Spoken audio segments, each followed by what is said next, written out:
I think now before we are going to the break, I think there is some small mistake I have made, like because in the agenda, I think only one more presentation is remaining. So I think Dr. Talat, he can do the presentation now. Then after that, I think then the closure of the workshop. So he will do the presentation regarding the microplastic littering and POPs contamination. So Dr. Talat, I think you can share your screen and you can start your presentation. Now the floor is for you. All right, thank you very much. Can you help me with the presentation, because I don't know how to manage my presentation while do you have your presentation with you? Yes. So you can just open your presentation in your computer. Yes. And you can see that in the lower button there is a share screen. There is what? Share screen. Yes. Share. So you can just share screen. Let me figure this out. Am I logged in?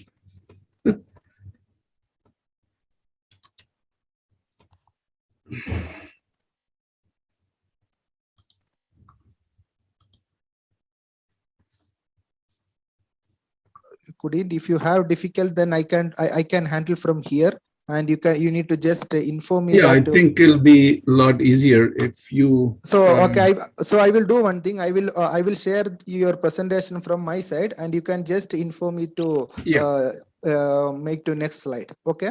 Okay. Okay. Let me open your slide and I will share now.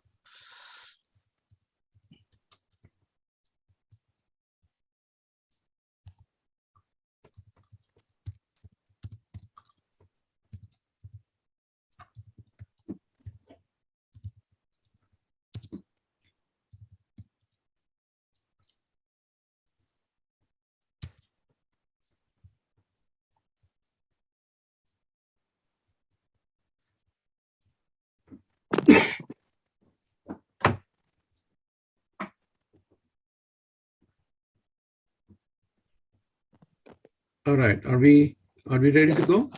Yeah, you can just start now.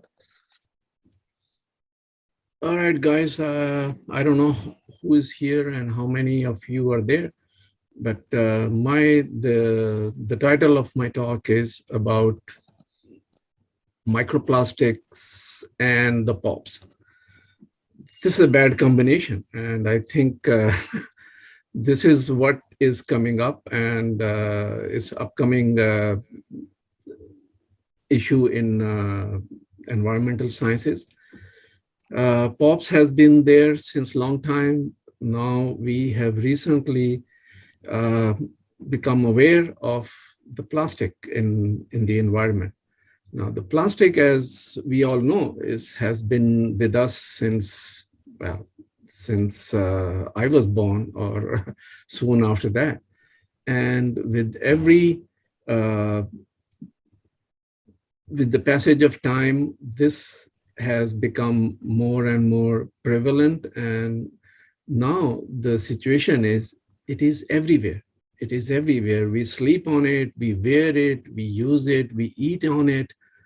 And the net result of this is that this has become so integrated in our daily life that we don't even realize that we have been using plastic and we have been throwing it away and assuming it's a cheap material, cheap to manufacture and sell. So a good amount of plastic is basically a disposable product. We use it once, we throw it away, and we throw it in under very good circumstance, you throw it in the trash bag and we think we've taken care of it. But guess what? It doesn't go away. It stays around us and it ends up in the environment. And one of the good properties and bad properties of plastics is that it is persistent. It stays in the environment for a very long period of time. In this slide, you can see that styrofoam cup, even when we throw it away, it stays in the environment for at least 50 years. The nappies stays for about 450 years, long before those kids who were wearing it have passed on, but the nappies remain. So nappies are more durable than the kids. The plastic bottles, about the same. And similarly, all the other material that we use as a throwaway thing stays in the environment. Now, if it stays intact in the environment, probably it will be not very pretty to look at, but it will be there.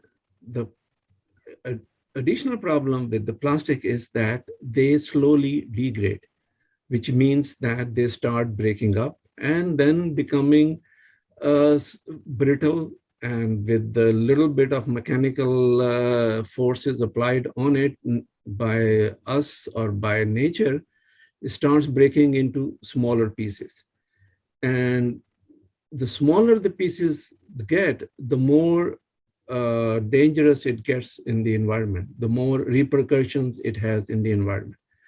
Because then it becomes a part of the background that we deal with every day. In the marine area, it becomes part of the food web. So marine animals start mistaking it for food and they start eating it. So this aspect of plastic is the one which is of concern. That number one, it is persistent. Number two, it starts breaking up. And then once it starts breaking up, then it becomes even more hazardous for the organisms which live on it and the humans which come in contact with this. So this is one of the basic issues with the plastic in the environment. We may think that it goes into the landfill and it disappears. It doesn't. It stays in that landfill for a long period of time. And then ultimately, when that landfill is then reused, the plastic gets back into the environment. In marine areas or in aquatic environment, its degradation is slower, but it's more, it is exposing more marine organism to it. And this is one of the major issues. Now, once it gets into the sea, we have, in fact, this plastic business started getting people's attention because of his presence in marine areas. And the quantity that gets into the marine area is actually increasing very fast. And now the estimates are that by 2050, there'll be as much plastic in the sea, in the ocean, as there are fish. So we will have 1-to-1 ratio. So if we go fishing, we may have equal chance of catching plastic rather than the fish. And the plastic litter is hazardous to the marine organism, and it gets into their digestive system because many marine organisms and animals mistake it for food. They eat it, and then it stays in their gut. And in worst cases, it stays in their gut and their gut gets filled up and they cannot eat anymore. So they die of starvation. And this becomes a major issue with the large mammals in the sea, like whales and other things. And in fact, there are many pictures on the net where when a dead whale was opened up, there is kilograms of plastic sitting inside that whale. And as I mentioned, that even the larger plastic, when it degrades, it breaks into smaller pieces, and the microplastic, those pieces which are smaller than 5 millimeter, are now called microplastic. Although there is no clear demarcation what should be microplastic and what should be mesoplastic and what should be nanoplastic. But microplastic is an issue which has got a lot of people's attention, and now a lot of people are talking about it. They are trying to deal with it. The first thing is to find out how much of it is around us. And every year now, hundreds of studies are reporting microplastic everywhere, even in Arctic zone, Antarctic, you name it. It's everywhere, and it is something which is of concern to each one of us. What is microplastic? It is a plastic, a piece of plastic which is less than 5 millimeter diameter. Now, this is a very vague definition.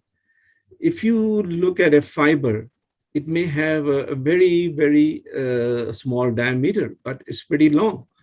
So it's not easy to define what is microplastic, but generally this is the definition which has now become not standard, but accepted, that 5 millimeter diameter, any piece of plastic less than that is a microplastic. It can be primary, that is, it is produced as a plastic pellet, or it could be secondary, which is that it becomes microplastic because of the degradation of the larger plastic pieces which end up in the environment. And those plastic pieces which are manufactured as microplastic, they are used in cosmetics, facial, skin cleaners, scrubbers, and it has, some of them have industrial uses as well. For example, as scrubber for air blasting and removing the paints on from the ship hulls and other things. And the secondary microplastic are the result of breakdown of larger plastic pieces, and it is an environmental issue which is of concern. Can we have next slide, please? The sources of secondary microplastics are, of course, the larger pieces which are thrown away and it degrades and then becomes smaller pieces in marine environment. The major source of degradation is photooxidative degradation by the solar UV light, as well as thermal exposure to heat, like in Kuwait and in Gulf area. The summer temperatures are very high, and you can see that the plastic in your cars and in other places become very fragile over a period of time, much faster than it does in Europe or in North America. So these are the major routes through which the plastic becomes degraded. Further degradation can be caused by microbial action, by the wave action on the beaches, and similar other things. Biodegradable plastic, although there is a lot of talk about biodegradable plastic, but until now, there is no plastic which is really biodegradable. What generally is considered or sold and promoted as biodegradable, it has a degradable layer sandwiched between the two polymer layers. And once that degrades, then the polymer becomes smaller, degrades into smaller pieces. So that's not yet a solution that we are looking for. The next slide, please. So what is the hazard of microplastic? They are hazardous because they are small. And once they are in the environment, they become available to many organisms, including humans.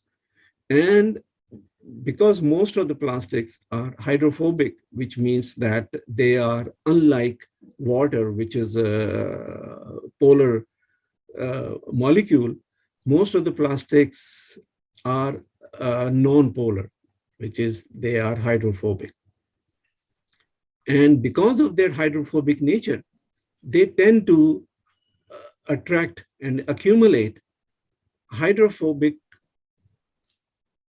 pollutants which are present in their vicinity or with which it come in contact. For example, if microplastics are present in marine water, and that marine water has some level of contamination with hydrophobic pollutants, for example, POPs, practically all the POPs are hydrophobic. So hydrophobic plastic coming in contact with hydrophobic pollutant, they would tend to stick together, which means over the period of time, plastic will accumulate hydrophobic pollutant on it. Now, once that is roaming around in the marine area, it can leach out the accumulated things, or it can be taken up by marine organisms. Plastic also has its own degradation products. For example, it has some chemicals added to it to improve its plastic properties. And now those chemicals in water or in air can leach out or volatilize out and contaminate the environment. And these include plasticizers and other things which are known to be toxic, and they are endocrine disruptors, which means that they interfere with the hormonal system of the marine organisms. As I have mentioned, there are a lot of hydrophobic pollutant in the marine environment, and these are some of them which has been found on the plastics. They include DDT, PHs, styrenes, PCBs, biphenyl, BPA, PDEs, phthalates, and all other stuff which is found in marine environment as well as in the soils or in air. They can accumulate on the plastics. Next slide, please. And as you are, I think most of us are very well aware of that microplastic is now been reported from everywhere. And this figure shows the density of microplastic being reported from the different part of the world. You can see there is a lot of it in the North America on the Atlantic coast, as well as on the Pacific coast, Europe, Africa, everywhere. We have found microplastic in our marine environment in Kuwait, and also in the air in Kuwait, inside air, outside air. It is practically unavoidable now not to encounter microplastic. Next slide, please. Plastic pollution has been investigated in Arabian Gulf region. And actually, the first report was in 1988. Schreiber reported that there was a plastic litter all along the Kuwait beaches. Then Khurdagi reported very high levels of plastic pellets found on UAE beaches. This study was done in reported in 1994. Probably there was some spill or of the plastic pellets being offloaded or being loaded on the ship, and some material fell into the sea, and that spread around all the beaches of UAE and also Oman. And there was a plastic litter surveyed on Omani beaches, and it ranged from 0.43 to 6 items per meter square. This first study reported in 2004. And Qatar also has been reporting the microplastics on their beaches as well as in their coastal waters. 2016, Costello reported 30 types of plastics on average of 0.71 particle per cubic meter of the coastal waters. Then in 2017, another study reported microplastic on beaches and seawater, and the range was 36 to 228 pieces per square meter. Plastic debris has also been reported from from Iran. There has been quite a few studies now reported from Iran, where they have found plastics and microplastic along the beaches, also in their industrial ports. So all of these things indicate one thing, that Gulf is not immune to this kind of pollution. It is everywhere, and we are a part of this plastic pollution problem in the world. The next slide, please. So now the other half of my talk is that the POPs. That POPs, since they are present in the marine area, and we have been reporting these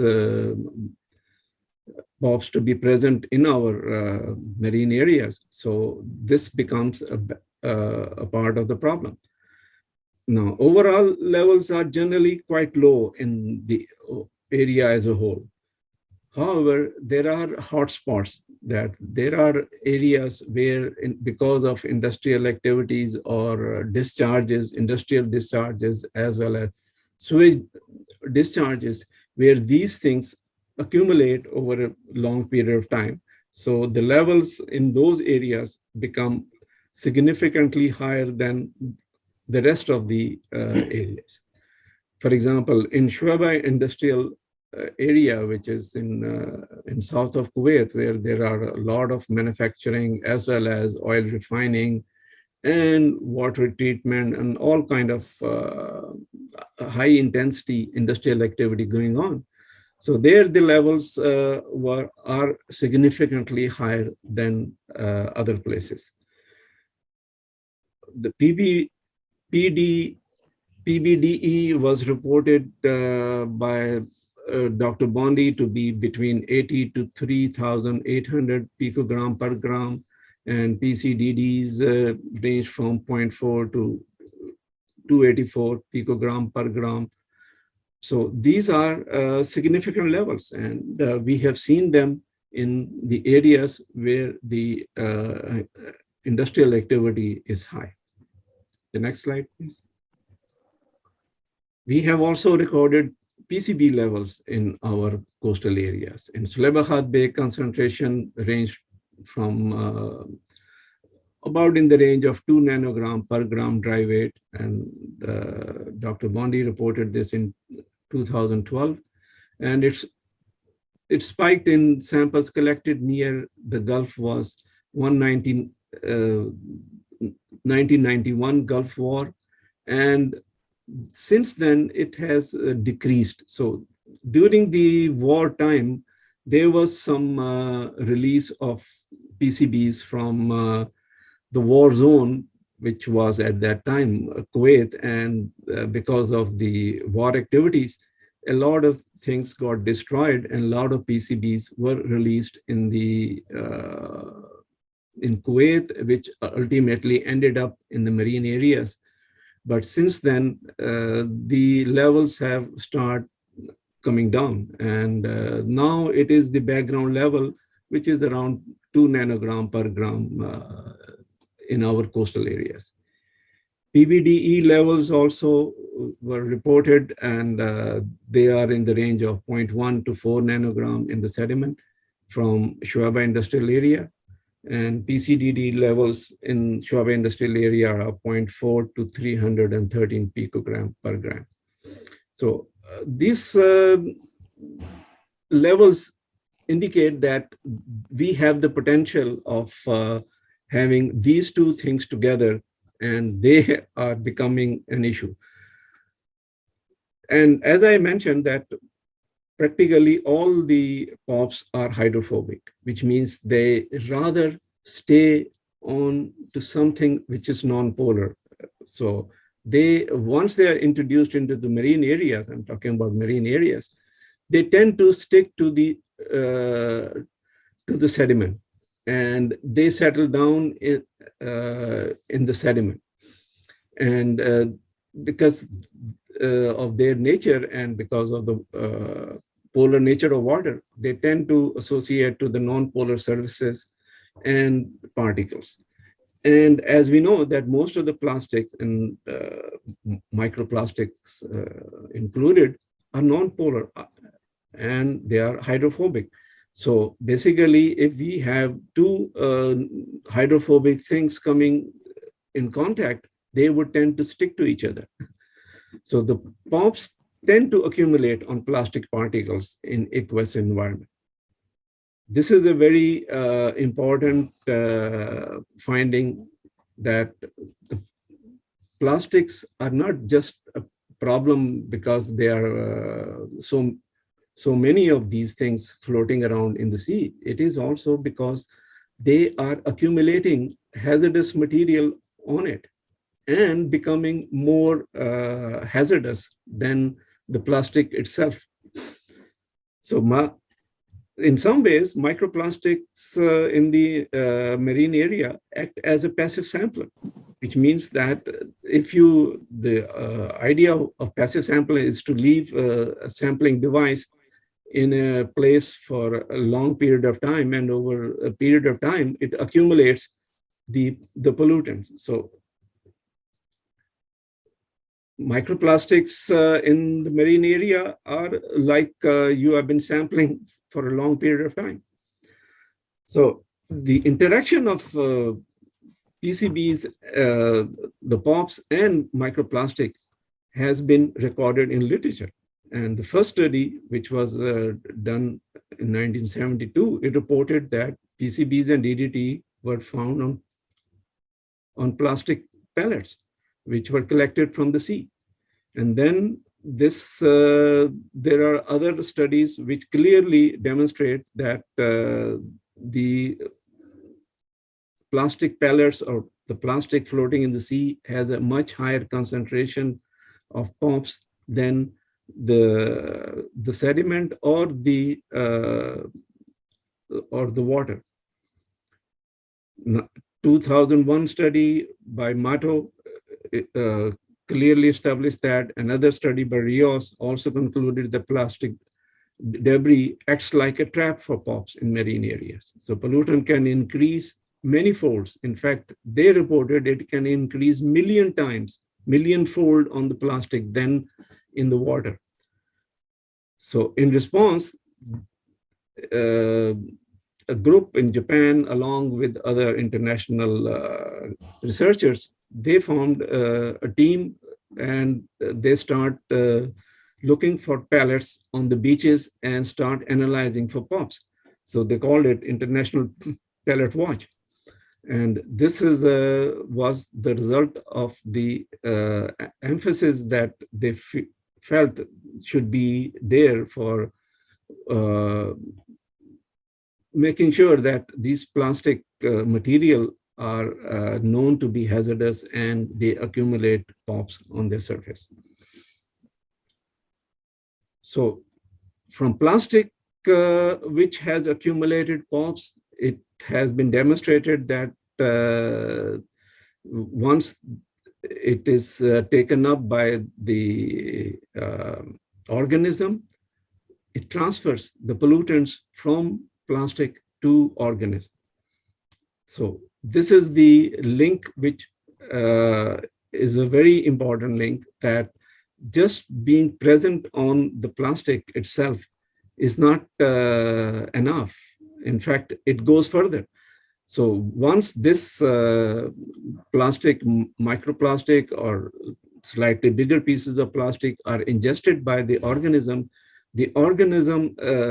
digestive system and the other chemical reaction which happen in the organism itself releases the POPs. So the POPs become available to the organisms which are exposed to the POPs in the on the microplastic. So this is a important link which we needed to see, that POPs, we know POPs get accumulated on the plastic and microplastic, and then when they are ingested by the organism, they become available to the organism and thus cause more harm. The next one. So in brief, the summary, let me conclude by saying that the interaction of microplastic and POPs is very well established in literature. It is no more a speculation. There are a lot of studies and results which indicate clearly that there is a linkage between the microplastic and POPs and accumulation. And microplastic accumulate POPs from surrounding media and may enhance by million-fold. So, which means that even if your seawater or your marine is not very heavily contaminated, but if there are microplastics in it, the microplastic will accumulate and increase the concentration and thus become more hazardous for the organisms. So contaminated microplastic, if ingested by organism, will or may release POPs to cause harm to the organisms. All right. That's all I have. If there are any questions. Thank you so much, Dr. Talat, for a wonderful, informative talk. So now I will open the floor for the discussion. I think Dr. Noora has raised her hand. I think we can start with her. Thanks, Dr. Talat, for raising this issue. We're actually working on this nowadays, and you know that I'm a strong believer that microplastics can actually act a vector as of chemicals, and this is what we are doing nowadays. But having said that, as long that you mentioned POPs, I was reading yesterday a few papers regarding the perfluorooctane sulfonic acid, the PFOS. And I found very interesting paper, which is really related to your topic, which is they found that these chemical PFOS can be absorbed on the polyethylene microplastics once they just treated the clamps to them. So they found they actually can be absorbed, and they are also size dependent. The bigger the microplastic, they go more, and then they can affect the marine organisms. So basically, what you have mentioned, I believe, inshallah, it also is going to be applied to our project with the endocrine disrupting chemicals. This again depends on the type of chemical and the behavior of these chemicals on the surface of these chemicals. But definitely, PFOS is one of those that can be absorbed in the polyethylene microplastics. So yeah, thanks it's a great talk. Thank you. Well, thank you, Noora, for your comment. The thing is this, we need to initiate some studies in this respect in this region. One of the difficulty is that even if we go out and try to collect microplastic and ultimately see what's on it, the problem so far we have faced is that we cannot collect enough microplastic from the field, which is our coastal areas, to have enough material to be extracted and analyzed for POPs. So hopefully, I don't know, either we survey in other areas where there is a known high concentration of microplastic as well as contaminations from other sources, then we should get a fair idea of what kind of POPs the microplastic in this region is accumulating. So until we get there, we will have to just work on maybe laboratory studies or other ways of trying to figure this out? If you don't mind, basically, like we are doing now, we are using virgin pellets, but to be more realistic, we can always try collecting some of the microfibers from the washing machines. That might help, because at the end of the day, they will reach into the marine environment via the sewage outlet. So this is one of the fibers that we can collect, and we can test any of these chemicals on them, if you like. And this is actually, I started collecting some from the washing machine at home. So probably we can use that for a smaller scale project if you want. All right, good luck. Yeah, maybe also a comment from my side. Sure. We have brought that topic to the Stockholm and Basel Convention in 2017 by an INF document, where we compiled information on the topic of POPs and plastic. The same we did for 2019, and from the 2017 INF document, we prepared a research paper, and I have shared the link in the chat. Mm-hmm. So that gives you a good overview, and especially there is also a discussion how relevant are the adsorbed POPs and compared to the POPs as additives, because there's a Norwegian study which says that those POPs which are adsorbed are relatively good adsorbed and are not released in the organism, but those additives which are really added as additives and which have concentration of 1% and 20%, yeah, up to 20% in the plastic. Those, of course, have a real impact on the organisms. So here you mentioned the Japanese research group. So that's Professor Takada, is a good friend of mine. And maybe when you do these studies, it might be interesting, let's say, to team up with Professor Takada. And it's really nice, his study, for example, on the birds, where he analyzed the concentration of, for example, PBDEs in that birds, and at the same time also the concentration of the PBDEs in the plastic of the bird's stomach. And for those, he could show a correlation. So, but there it is not the PBDEs which are adsorbed coming from the water and adsorbed to the plastic, but it's really the additives which are in the percent range in these chemicals.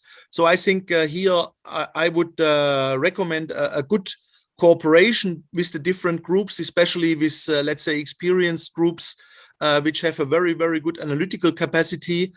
Then there is one own UNEP group which is just about this plastic sampling. It's GESAMP. So they have published about 3 reports on this plastic marine litter sampling topic, which I think is quite interesting to read or have a look at. So maybe these are my comments. I mean, we have also published what is nice, that publication which I shared the link.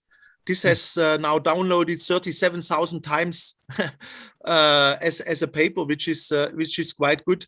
And we have another 2 papers on plastic additives. A very recent one we did for UNEP. I also shared the link, and we have a further one published 2017, which is now cited close to 1,000 times. And this has not only the plastic additive topic, but also the recycling problem and plastic additives. So maybe this gives a good insight of the topic. And I like your idea of sampling of 5 samples from the washing machine, and really staying very close to the technosphere, and to look what chemicals are on these fibers. Because when you talk about PFOS and fibers, actually a range of fibers directly contain PFOS as an additive. These are the so-called side chain fluoropolymers, which are, for example, used for car seats. So here directly PFOS has been added to the fiber.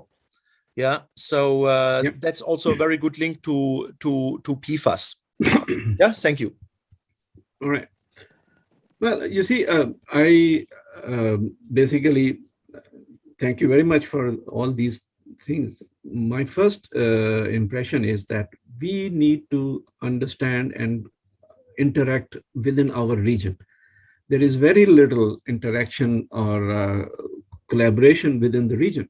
So that needs to be established, because we don't need, not every lab needs to have all the instrumentation. They're pretty expensive and they require pretty highly trained experts. We don't need to have each lab in each country buying all this stuff and training all these people.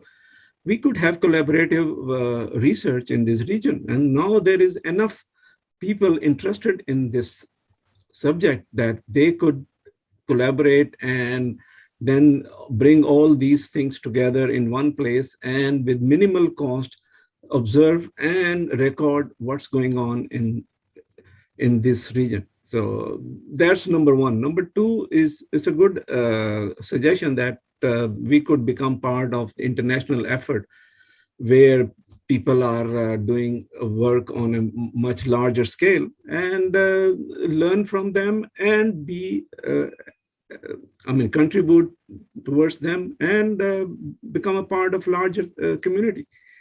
But that would require some sort of